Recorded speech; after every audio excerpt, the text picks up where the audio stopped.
We've got Mark in Oregon who has a question about scientific authority versus appeal to, or scientific consensus versus appeal to authority. Welcome. How are you, sir? I'm doing all right. Hello. So what's the question? How can we help? So I'm an atheist, and I believe in science. I follow science, and I've had this conversation with other people a few times, and I've kind of seen similar topics come up in calls, but never be addressed directly on Atheist Experience. On the surface, you know, I would accept scientific consensus. The majority of scientists agree with the statement. It's probably true. I've never really been able to explain very well, though, what the difference is between that and, you know, taking a claim on authority or appeal to popularity, like logical fallacies.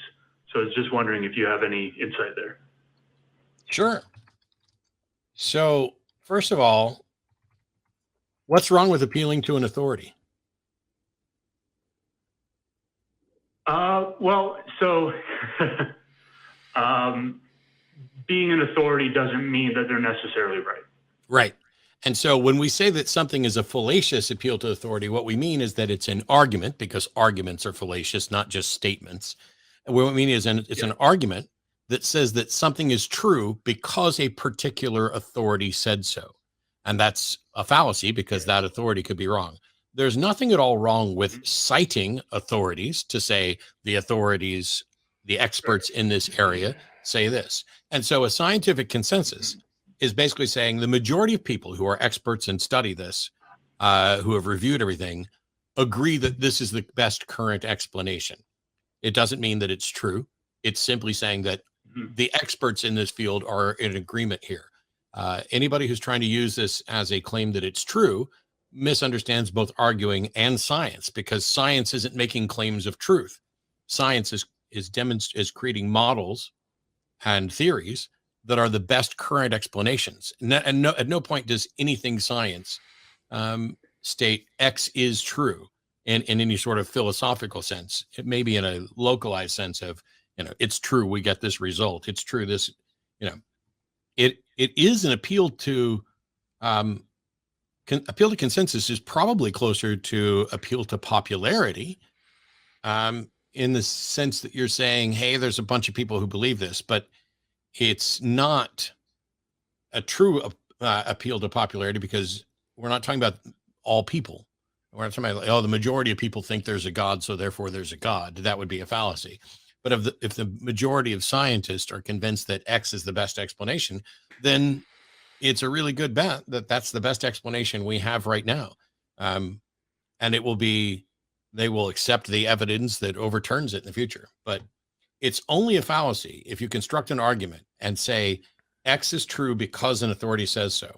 There's a similar fallacy, which is the appeal to insufficient authority, which is to cite an expert or an authority that isn't an authority in this area. Like 9 out of 10 dentists say Tom Brady is the best choice for your fantasy football team, because dentists don't have any expertise in that area. Well, and that's the thing I like about science, is that it's always willing to be proven wrong with new evidence. And I look at that in contrast to religion, the world from which I came. And religion starts with a premise or a conclusion, and then sets out to try to defend that and to try to make the facts or evidence fit the conclusion. Someone asked me today, if I really did believe when I was a young Christian, was Jesus coming back soon in my lifetime, was the question.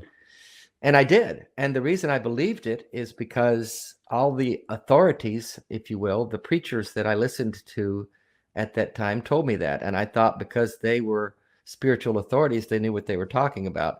Well, turns out they had no evidence to support their position.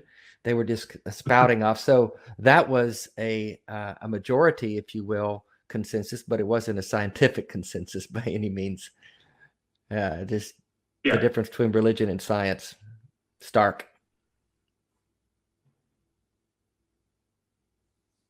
That help? Did it Yeah. give you some talking points to help make it clear? Yeah.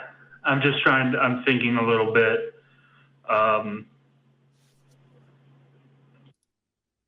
Yeah, I don't know. I don't feel like I have too much else to say other than just like things that, devil's advocate in my head and playing the willfully ignorant. And obviously that's not gonna, if I'm putting on that hat, nothing's gonna convince me.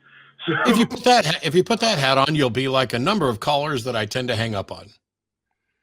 I believe it. Yeah. I've seen that.